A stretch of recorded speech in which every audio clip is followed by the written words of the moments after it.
Bagaman dumarami ang ating mga planta ng kuryente sa buong bansa, lalo na ang mga bagong teknolohiya at malinis na enerhiya tulad ng solar, windmill, natural gas. Bagaman kilalang-kilala na tayo sa buong mundo dahil sa pagpapahalaga natin sa renewable energy, naririyan pa rin ang mga problema sa enerhiya na damang-dama ng bawat Pilipino. Kagaya ng 3 milyong kabahayan na wala pang kuryente. Palagi ang brownout at ang mataas na presyo ng kuryente. Kaya binibilisan nating mabigyan ng koneksyon at pinapalakas palalo ang kakayahan ng ating gumagawa ng kuryente.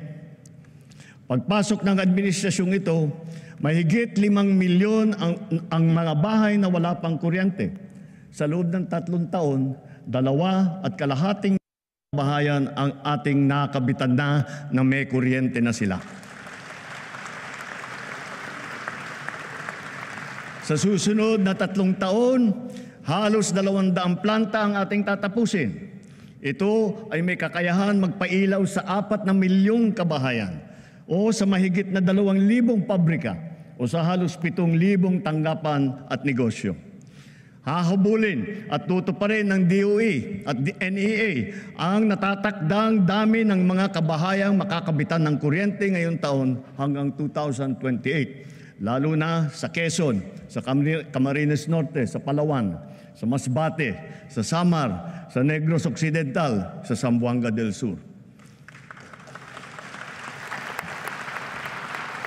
At sa pagtatapos ng 2028, dagdag na mahigit 1 milyong kabahayan pa ang magkakaroon na rin ng kuryente sa pamamagitan ng solar power home system.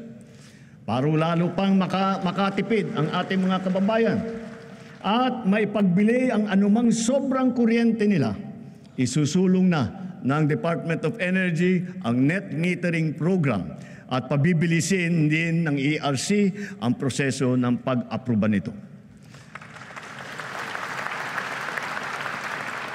Habang inaayos natin ang komplikado nating sistema ng enerhiya sa bansa upang maipababa ang presyo, pinapalawig pa natin ang lifeline rate.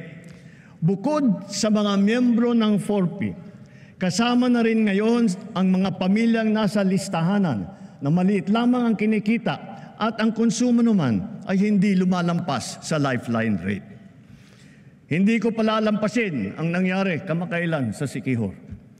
Dahil sa malawakang brownout, napilitan pang magdeklara ng state of calamity sa lalawigan. Naperwisyo nito ang mga taga roon, ang kanilang turismo, kanilang negosyo, ospital, sari-saring serbisyo. Sa ginawa nating investigasyon, ano yung ating natuklasan? Mga expired na permit, mga sirang generator na halatang napabayaan, kaya sunod-sunod na bumibigay. Mabagal na aksyon at kawalan ng maayos na sistema ng pagbili ng krudo at ng mga pyesa. Ipinag-utos ko sa DOE, NEA at ERC na pabalikin sa normal ang serbisyo ng kuryente sa Siquijor bago matapos ang taon. Titiyakin namin na maitatag agad ang mga pasilidad para sa pangmatagalang lunas sa kanilang problema sa kuryente. Hindi na dapat ito maulit muli. Iimbestigahan ang naging kapabayaan nito at ang iba pang mga katulad na kaso sa buong bansa. Dapat nilang ayusin ang pamamahala ng mga kumpanya ng kuryente at ipag-utos ang pag-refund kung kailangan.